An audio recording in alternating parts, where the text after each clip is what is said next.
本场国际舞台交流结束，公演过程中有30位媒体实时观看，并提出了问题，请出品人和见习生们马上回到交流中心，召开媒体恳谈会。相信大家看完舞台后也有很多问题，那么我们现在有请出品人张艺兴为各位答疑解惑。有请。谢谢2位老师。好，进入对出品人的自由提问时间。请动一点。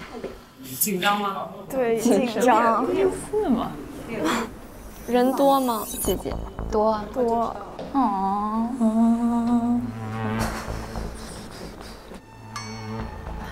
张老师专场。好，进入对出品人的自由提问时间。哪位媒体朋友们想先来？哇，这么多！慢慢来吧，很多的老师想要提问哈。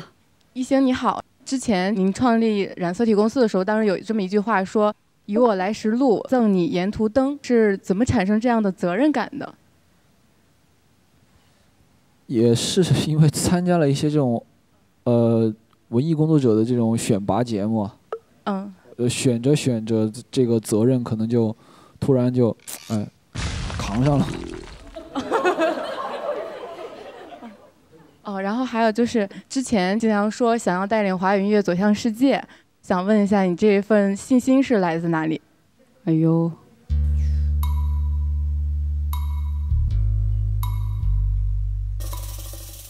这个其实不是信心啊，只是那个时候年少轻狂。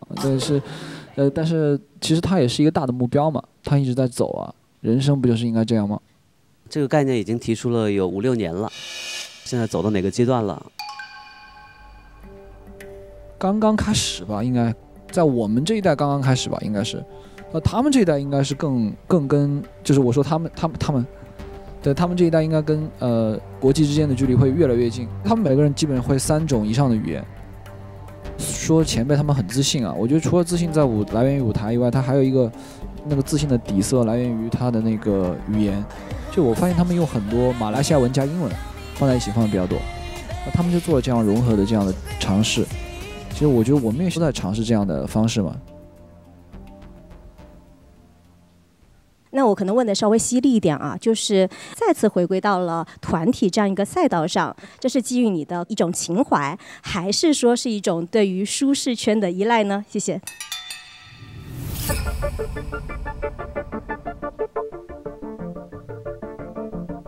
哇，这个问题问得非常好，我觉得可能是基于我比较平庸吧。平叫平均，庸叫中庸。反正虚心向前辈们学习吧。对。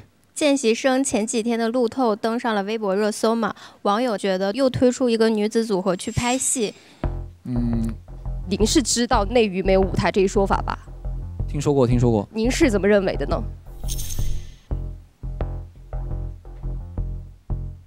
我觉得它是一个圈。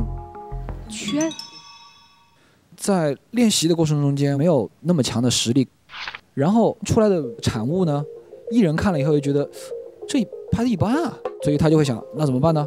拍戏可以啊，然后最后再回到这里，然后所有的观众说内娱没舞台，就是我觉得这个圈其实并不是哪一方的问题，而是你自己准备好了没有嘛。其实我们做这个节目其实还有一个对于行业的这个愿景啊，就是希望能够通过这样的舞台竞演类节目，然后能够开创一档真正的舞台表演类型的节目，让更多的歌手能够在舞台上展现自己的风采。最后问一个问题，就是比较真心的问，您对今天的舞台满意吗？这是初印象哦。一呼一吸拼出发型，忘去旧夜经典 story， 在是事实。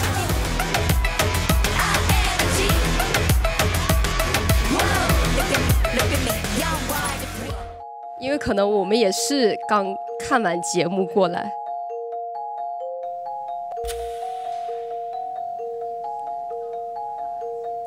那你们能说说你们的感受吗？要不我来问一下你这个问题，你觉得对他们什么样的期待？首先在看这个节目之前，我对他们你们有笔吗？有，我来记录一下。好，来吧，你说吧。在看这个节目之前，我一听说，哎，张艺兴推出了一个女团，其实我对于这个女团的期待值是在99%左右。但是看完舞台之后，我就会觉得，要不要，就是我们再练习一段时间，再来。如果我当初的期待值是99%的话，我今天只有30%。所以你的那个期待值高的原因是因为，我就觉得第一次跟我们见面一定是非常惊艳我们，但是我今天看完之后，我就会觉得有一点点的可惜。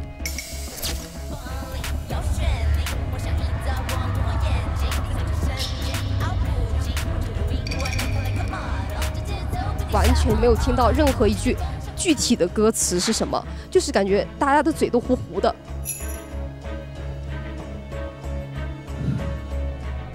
咱们见习生都是属于有点分不清楚，体现不出来个人的差别。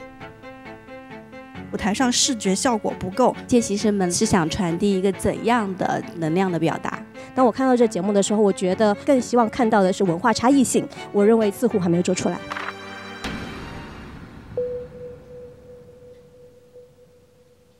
我是想问一下，就是今天的舞台里面，大部分看他们是唱或者是唱跳，那有没有可能就他们有各自带技能？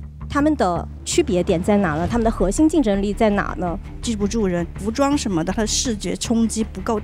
媒体朋友们对于孩子们的这些意见、各种各样的问题，都是带着自己对行业的理解给出这个评价的。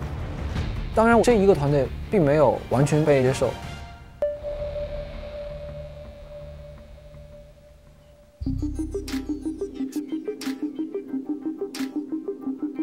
但是他们给的评价是中肯的，我非常能够接受市场对于我这个出品的这个团队的任何反馈，我都愿意全部接受进来。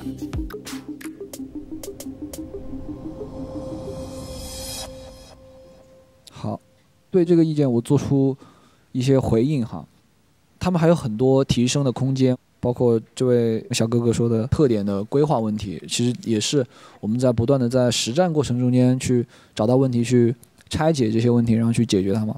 我自己打分，我个人认为有点不太客观，所以我就不打分了。但是我觉得，我就先把舞台弄好吧，我就先搞好专业技能。以前我比较有幸能够以这个 PD 的身份。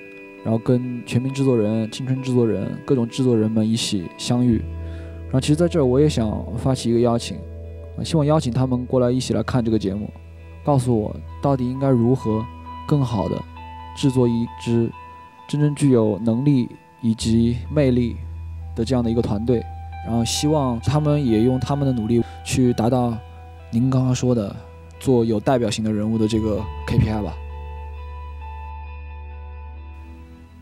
那如果经过这么多努力之后，这些见习生最终也没有被认可，你打算怎么办？这是一个市场的选择，看不见的手，尊重它就好了。你也会接受？当然。首先你要喜爱这个行业嘛，第二个你要尊重你这个行业给你带来的所有东西，不能一味的抱怨说这个不好那个不好嘛，然后不忘初心吧。